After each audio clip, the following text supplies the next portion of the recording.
Hello everyone, welcome back to our channel Login Aid. In this video, I will guide you on how to log in Remitly account. So if you also want to log in Remitly account, this video is just for you. Follow the simple steps and you'll be able to do it. So first of all, what you have to do is launch open Remitly application.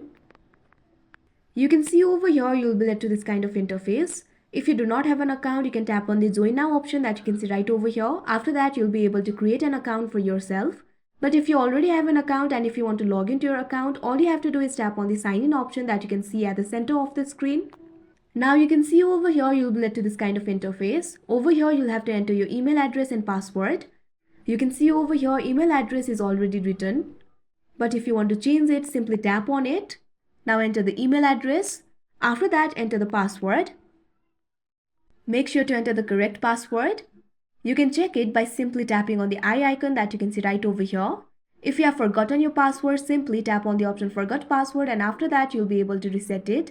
After that, all you have to do is tap on the login option that you can see right over here. Or you can also continue with Google or continue with Apple. Now you can see over here you'll be logged into your account. Now you can transfer money from one country to another. So that is how you log in Remitly account. I hope you found this video helpful. Thank you for watching. Make sure to like, share and subscribe to our channel.